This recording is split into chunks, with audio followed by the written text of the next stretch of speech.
الحمد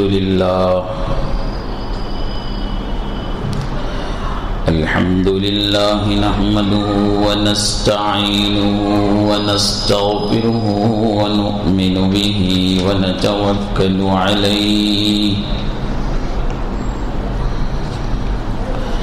ونعوذ بالله من شرور أنفسنا ومن سيئات أعمالنا من يهده الله فلا مضل له ومن يضلله فلا هادي له ونشهد أن لا إله إلا الله وحده لا شريك له ونشهد أن سيدنا وسندنا وحبيبنا مولانا محمدا عبده ورسوله أرسله بالحق بشيرا ونذيرا وداعيا إلى الله بإذنه وسراجا منيرا قال الله تبارك وتعالى في القرآن المجيد والفرقان الحميد أعوذ بالله من الشيطان الرجيم بسم الله الرحمن الرحيم في قلوبهم مرض فزادهم الله مرضا ولهم عذاب عليم بما كانوا يكذبون آمنت بالله صدق الله مولانا العظيم وصدق رسوله النبي الكريم ونحن على ذلك من الشاهدين والشاكرين والحمد لله رب العالمين وصلى الله على النبي وآله وأصحابه وسلم تسليما كثيرا كثيرا.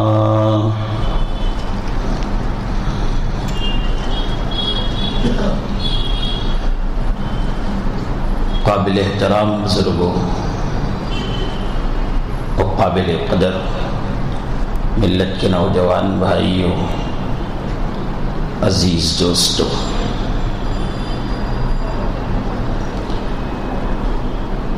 تاجدار مدینہ محمد عربی و عجمی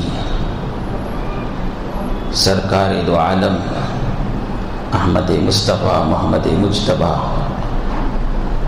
رحمت للعالمین صلی اللہ علیہ وسلم کی شان اقدس میں جس آدمی کو کچھ بولنے، لکھنے اور سننے کا موقع مل جائے، یہ اس کی بڑی سعادت مندی کی بات ہے. اور یہ بولنا، سننا، لکھنا اللہ کے نزدیک مقبول ہو گیا تو اس کی نجات کے لیے یہی کافی ہو جائے گا. ویسے اللہ کی تعریف اور اللہ کے نبی کی تعریف اللہ کرتے ہیں، عرش سے لے کر فرش تک، فرش سے لے کر عرش تک فرشتے کرتے ہیں. چاند، سورج، درخت، شجر، حجر، کائنات کا ذرہ ذرہ آپ کی تعریف کرتا ہے. ایسے میں کسی ایک کی طرف سے یا چند لوگوں کی طرف سے گستاخی کے کلمات نکل جانے سے یا گستاخی کا مضمون ظاہر کر دینے سے اللہ کے نبی کے شان میں کچھ فرق نہیں پڑتا ہے. لیکن ہم مسلمانوں کو حضرت جناب محمد رسول اللہ صلی اللہ علیہ وسلم سے بے حد محبت، بے حد عقیدت ہے. جب کبھی اس طرح کا مضمون یا اس طرح کی بات ظاہر ہوتی ہے تو مسلمان بے چین ہو جاتے ہیں اور اس گستاخی کو برداشت نہیں کرتے ہیں. یہ ان کے ایمان کا تقاضا ہے. مجھے آج کی اس جمعہ میں جو بات کہنی ہے وہ یہ کہ جب اس طرح کا مضمون دنیا میں کسی کی طرف سے، یعنی نبی صلی اللہ علیہ وسلم کی شان کی گستاخی کا مضمون یا بات ظاہر ہوتی ہے، تو باوجود ہم کو نبی صلی اللہ علیہ وسلم سے بہت محبت ہونے کے اور بہت عقیدت ہونے کے، ایک طرح کا بعض لوگوں کے دلوں میں بے چینی پیدا ہو جاتی ہے، شک اور شبہ میں مبتلا ہو جاتے ہیں. کیا ایسی بات ہے؟ کیا ایسا واقعہ ہوا ہے؟ خاص طور سے حضرت عائشہ رضی اللہ عنہا سے جو نکاح ہوا تھا، اس نکاح کو لے کر یا آپ علیہ الصلوۃ والسلام ایک سے زائد نکاح جو کیے، اس عنوان کو لے کر پہلے تو عیسائیوں کی طرف سے، یہودیوں کی طرف سے ہوتا تھا. اب ان کا دیکھا دیکھی دوسرے مذاہب والے بھی اس عنوان کو لے کر چھیڑتے ہیں، اس عنوان کو لے کر فساد مچانے کی کوشش کرتے ہیں، مسلمانوں کے جذبات کو ٹھیس پہنچانے کی کوشش کرتے ہیں.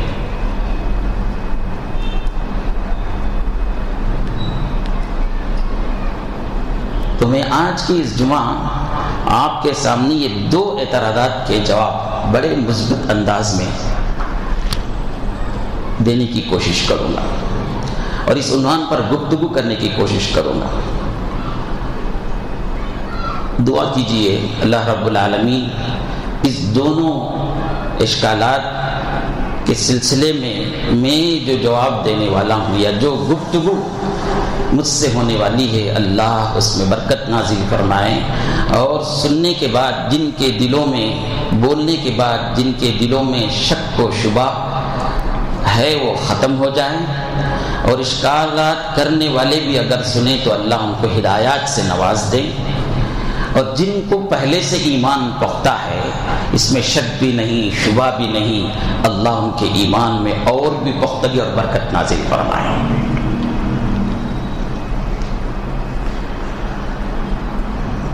یہ اس عنوان کو اختیار کرنے کی وجہ بھی یہ ہے کہ حضرت جناب محمد الرسول اللہ صلی اللہ علیہ وسلم کی شان اقدس میں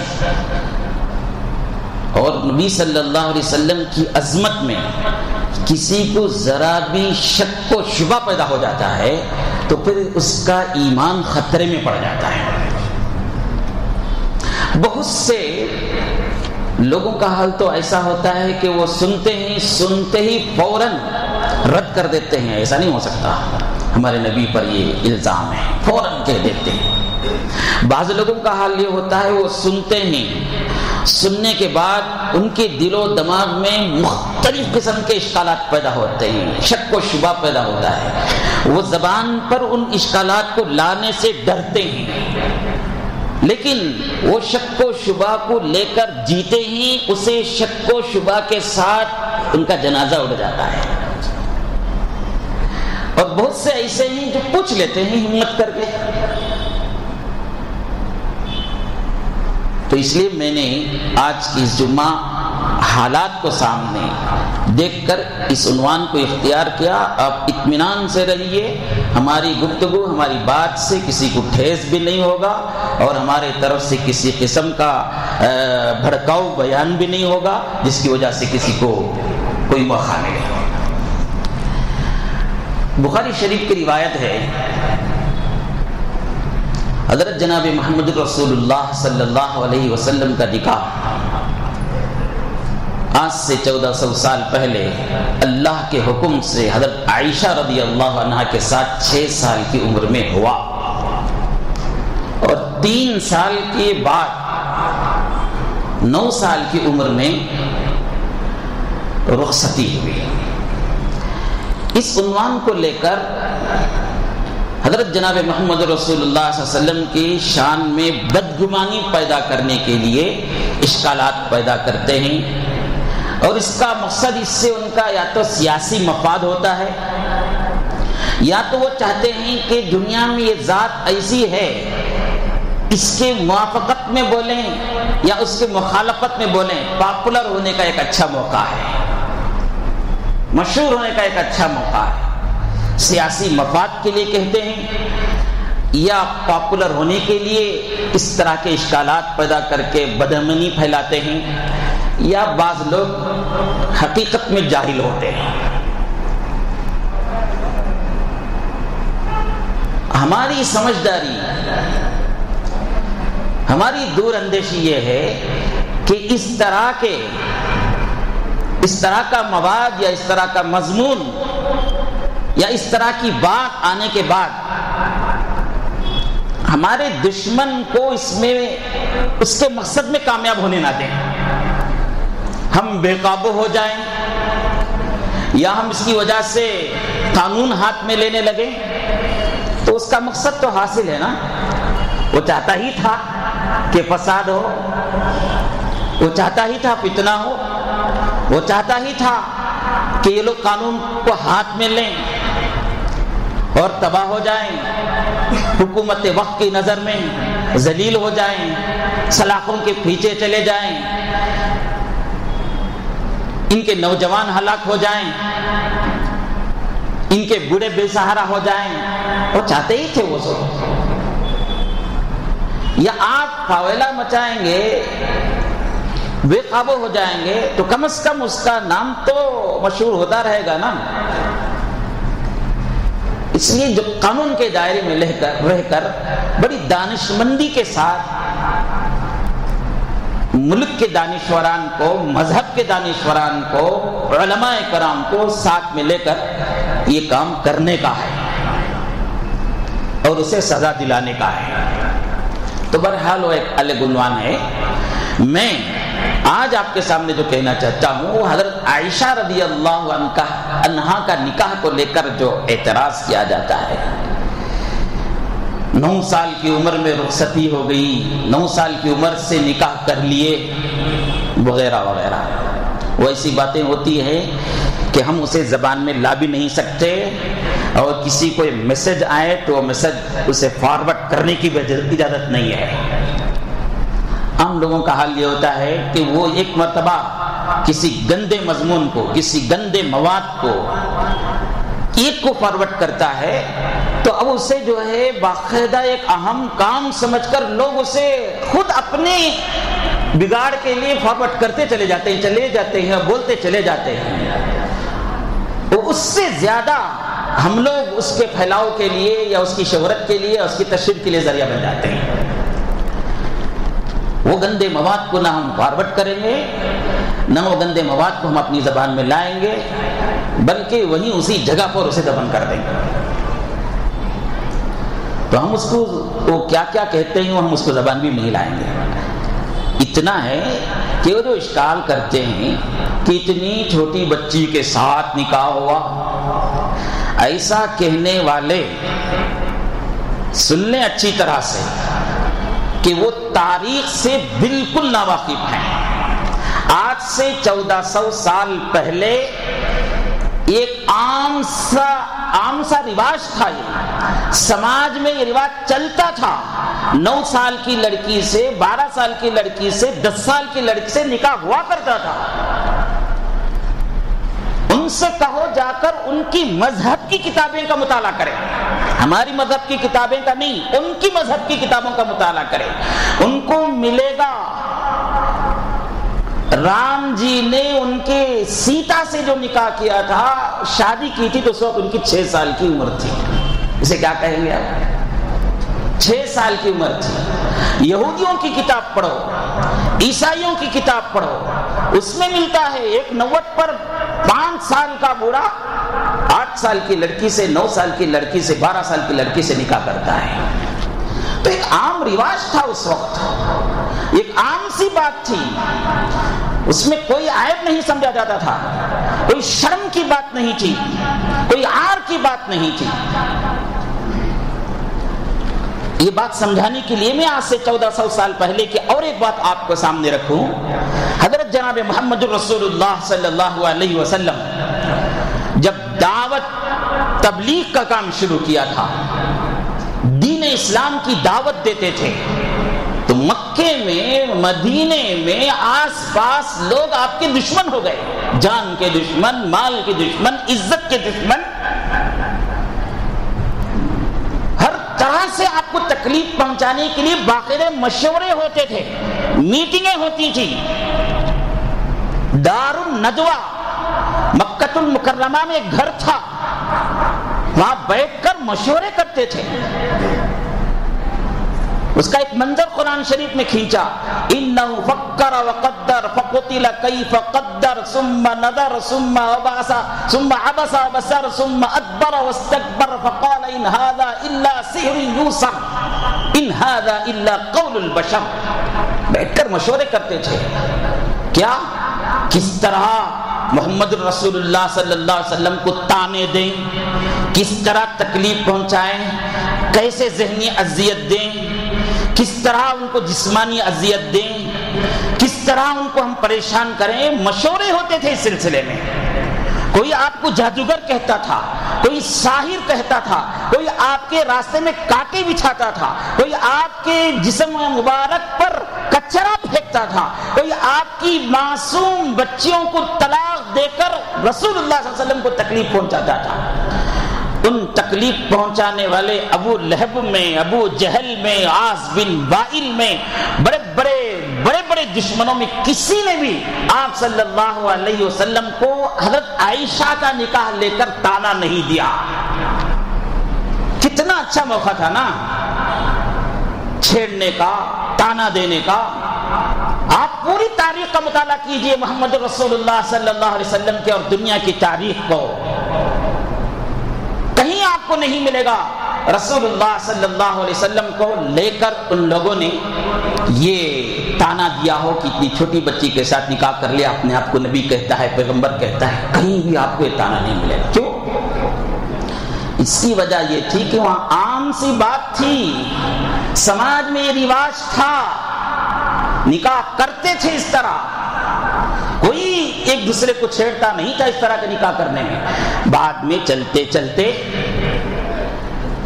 حالات بدلے، غذائیں بدلے، غذاؤں کا استعمال بدلا. غذاؤں کے استعمال بدلنے سے، غذاؤں کے بدلنے سے جسم میں تبدیلیاں آئی. پھر اس کے بعد جسم کے ساخت میں تبدیلیاں ہوئی، قوتوں میں کمی آئی تو قانون بننے لگے. کسی جگہ پہ قانون بنایا گیا 14 سال کی لڑکی سے نکاح کرنا ہے، اس سے پہلے کرنا قانون جرم ہے. کسی جگہ میں آج بھی 16 سال ہے، ہمارے دیش میں 18 سال ہے. ابھی پڑوس کے ملک چائنا کے سلسلے میں معلوم 21 سال کس سے پہلے نکاح کرتے ہیں تو قانون جرم ہے. یہ قانون بعد میں بنے.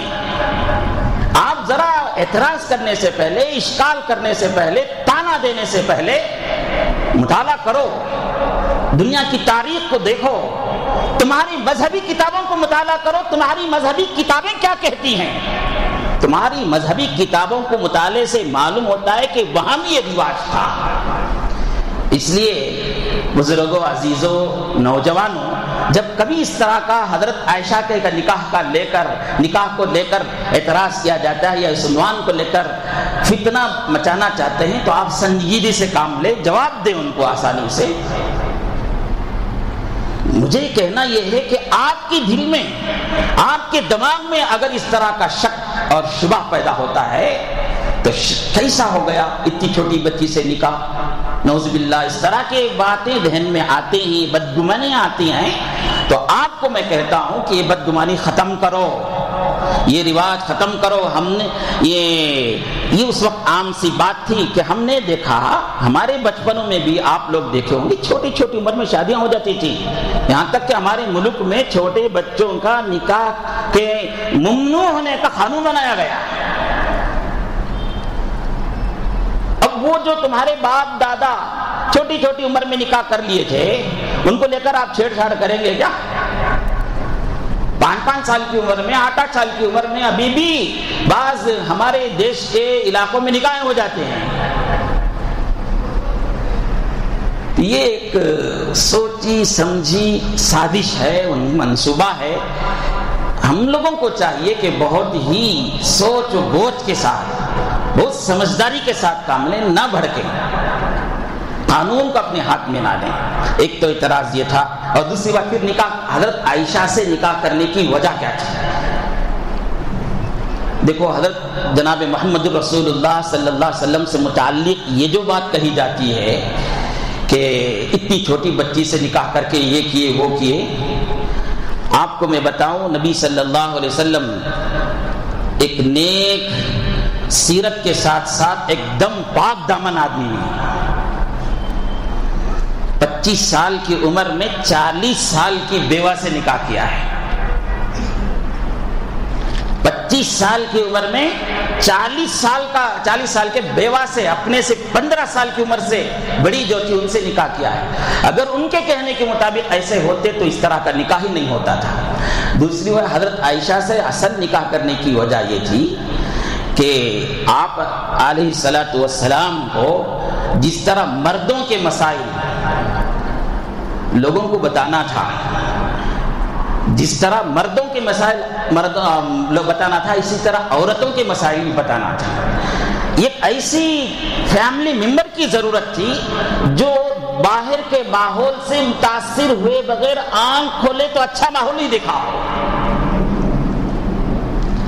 حضرت عائشہ ذہین تھی، فطین تھی، کم عمر تھی، آپ کے نکاح میں آئی، آپ کی ایک ایک عمل کو دیکھی، ایک ایک بات کو دیکھی، گھریلو زندگی کو دیکھی۔ آج وہ حدیث کی روایتوں کرنے میں سب سے بڑا مقام رکھتی ہیں، سب سے بڑا مقام رکھتی ہیں۔ دین کی تعلیم میں، دین کی تبلیغ میں، مسائل کو بتانے میں جتنا عبور حضرت عائشہ رضی اللہ عنہ کو تھا، کسی صحابیہ کو اتنا بڑا مقام حاصل نہیں ہوا۔ تو یہ ذہین فطین عورت سے نکاح کرنے کا حکم اللہ کے طرف سے ہوا تھا، عیش کے لیے، مستی کے لیے نہیں، بلکہ دین کی تعلیم دوسروں تک پہنچانے کے لیے تھا۔ اس کے علاوہ جتنے نکاح ہوئی تھی وہ سب بیوائیں تھیں، کوئی 50 سال کی تھی، کوئی 40 سال کی تھی، کوئی 35 سال کی تھی۔ ایک فیملی ممبر کی، ایسے فیملی ممبر کی ضرورت تھی جو آ کر صرف یہیں آنکھ کھولی ہو، یہیں سے اس کی سمجھداری شروع ہوئی ہو۔ یہ عام سی بات ہے، خلاصہ اس کا یہی ہے کہ ایک عام سی بات تھی اس زمانے میں نکاح کرنے کا۔ آپ کتابوں کو پڑھو، معلوم ہوگا، یہاں تک بھی آپ کو باتیں ملیں گی کہ جو آدمی بالغ ہونے کے بعد، یعنی 14 سال کی بعد کی لڑکی سے نکاح کرتا تھا، سماج میں اسے رسوائی کی نظر سے دیکھتے تھے۔ بالغ ہونے کے بعد نکاح کیا ہے۔ اب جو بچی 9 سال کے بعد گھر میں رہتی، بالغ ہونے کے بعد تک گھر میں رہتی، تو اسے بہت عیب سمجھا جاتا تھا۔ ماں باپ بھی بالغ ہونے سے پہلے نکاح کرنے کا معمول بنا رکھا تھا، اس زمانے کا رواج تھا۔ اس زمانے کی بات کو لے کر اس زمانے میں اعتراض کرنا، چھیڑ چھاڑ کرنا، یہ انتہائی بے خوفی کی بات ہے۔ اسی طرح ایک دوسرا اعتراض ہے، آپ علیہ الصلوۃ والسلام 1 سے زائد نکاح کیے، 11 نکاح کیے، اس کی وجہ کیا ہے؟ یہ بھی ایک مواد ہے ان کو چھیڑ چھاڑ کرنے کا۔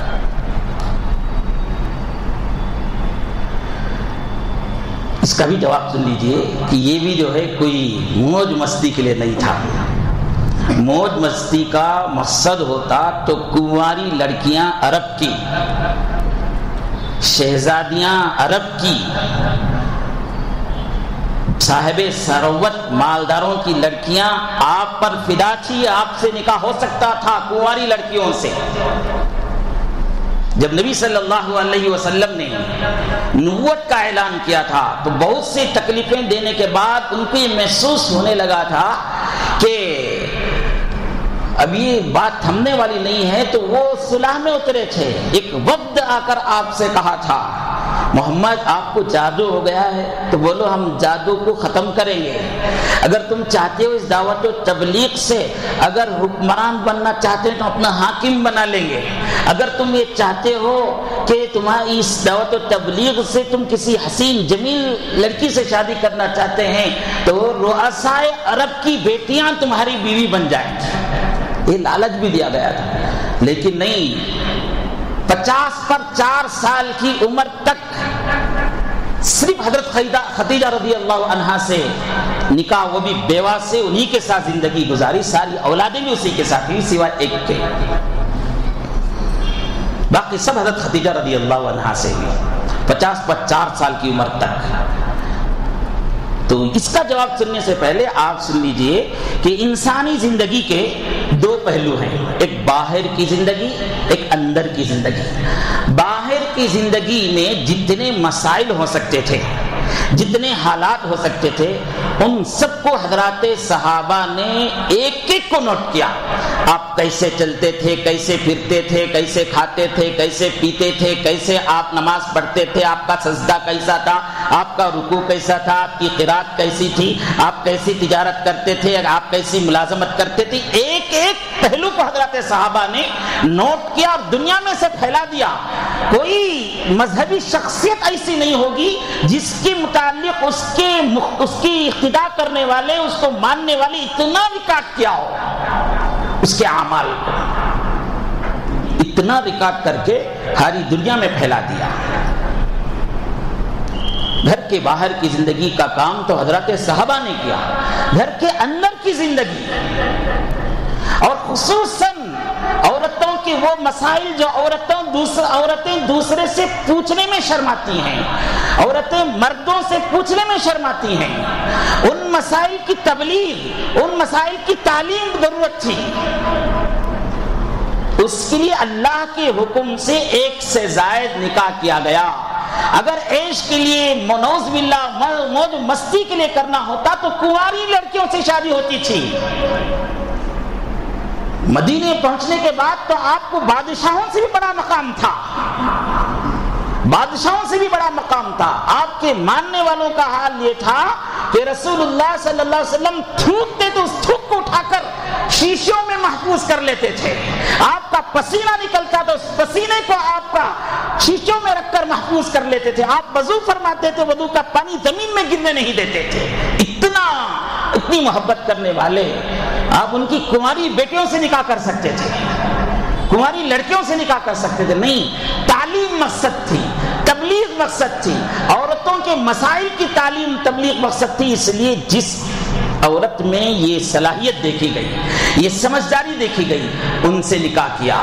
سودا رضی اللہ عنہ سے نکاح کیا، 50 سال کی بعد کی عمر والی، بڑی بڑی عمر کی لڑکیوں، عورتوں سے، بیواؤں سے نکاح کر کے عورتوں کے مسائل کی تبلیغ کے لیے ان کو سمجھا کر، ان کو بتا کر یہ ایک ذریعہ بنایا گیا تعلیم و تبلیغ کا، اور اسی مقصد سے 1 سے زائد نکاح کیا گیا۔ موج و مستی کے لیے ہمارے نبی نہیں آئے تھے، ہمارے پیغمبر نہیں آئے تھے۔ تو یہ جو اعتراض کیا جاتا ہے 1 سے زائد نکاحوں کا، اس کا جواب یہی کہ عورتوں کے مسائل کی تعلیم و تبلیغ کے لیے نکاح کیا گیا۔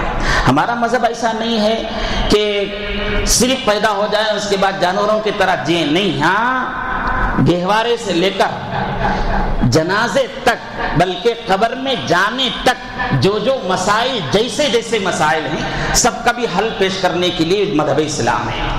اللہ تعالیٰ کے بندوں کو اللہ کی مرضی کے مطابق زندگی گزارنے کو سکھانے کے لیے حضرت جناب محمد رسول اللہ صلی اللہ علیہ وسلم دنیا میں تشریف لائے تھے، اور یہ بندے مرد بھی ہیں، عورتوں بھی ہیں، مردوں کے لیے بھی سکھایا گیا، عورتوں کے لیے سکھایا گیا۔ عورتوں کے مسائل ظاہر ہے جو مخفی ہوتے ہیں، وہ رسول اللہ صلی اللہ علیہ وسلم عورتوں کو کیسا سکھا سکتے تھے؟ اس لیے 1 سے زائد نکاح کیے گئے، دعوت، یہ تبلیغ کے لیے، تعلیم کے خاطر۔ یہ دو مسائل تھے. یہ اس سلسلے میں بہت سی الجھنیں لوگوں کے درمیان پیدا کی جاتی ہیں. میں نے اس کا وضاحت پیش کی. دعا کیجیے اللہ تعالیٰ مجھے بھی اور آپ کو بھی ایمان میں پختگی عطا فرمائے, اور یہ گستاخی کرنے والوں کو اللہ تعالیٰ ان کے مقدر میں ہدایت عطا فرمائے, عبرت ناک سزا سے اللہ تعالیٰ ان کو نوازے. دوسری بات یہ ہے کہ ہمارا کل 15 اگست ہے. 15 اگست میں 15 اگست میں ہمارا ملک آزاد ہوا ہے. ملک کی آزادی کے دن میں ہمارے ملک میں جشن منایا جاتا ہے, خوشیاں منائی جاتی ہیں, ترنگے لہرائے جاتے ہیں. اور آپ کو بھی اس بات کا احساس ہونی چاہیے یہ ملک جو آزاد ہوا ہے وہ یوں ہی آزاد نہیں ہو گیا. تنی تنہا مسلمان 100 سال تک آزادی کے میدان میں اپنے خون پسینے کو بہایا ہے. میرے اور آپ کے آبا اجداد اس ملک کو آزاد کرنے کے لیے پھانسیوں کے پندے میں چڑھے. انگریزوں نے ان کو کباب کی طرح بھنا ہے. بہت سے بے سہارا ہونے کے بعد, بہت سے یتیم ہونے کے بعد, بہت سی جانوں کو قربان کرنے کے بعد یہ ملک آزاد ہوا ہے. کسی احساس کمتری میں مبتلا ہونے کی ضرورت نہیں. برابر برادران وطن کے ساتھ جڑ کر اس جشن کو منائیے, خوشی کو منائیے, جھنڈوں کو ترنگوں کو لہرائیے. کسی احساسی کمتری میں مبتلا ہونے کی ضرورت نہیں. اور یہ میسج دیجیے دنیا والوں کو, اس ملک کے بسنے والوں کو, کہ ہمارے آبا اجداد نے جس طرح ملک کو آزاد کرنے کے لیے اپنی جانوں کو قربان کیا, ہم بھی اس ملک کی حفاظت کے خاطر اور اس ملک میں فتنے فساد سے اس ملک کو بچانے کے خاطر اپنی جانوں کو قربان کریں گے. اور اس ملک میں فساد مچانے والے سازشی ذہن کے لوگوں سے اس ملک کو چھڑانے کے لیے اپنی جانوں کو قربان کریں گے. یہ میسج دیجیے, اور پوری طرح سے اپنے گھروں میں, اپنے گھروں کے باہر, ہم اپنی اسکولوں میں, اپنے مدرسوں میں, اور اپنی جہاں اجتماعی جگہ ہوتی ہیں وہاں پر ترنگے لہرا کر ملک کے جشن میں برابر حصے میں شریک رہیے. دعا فرمائیے اللہ تعالیٰ مجھے اور آپ کو کہنے سننے زیادہ عمل کی توفیق عطا فرمائے.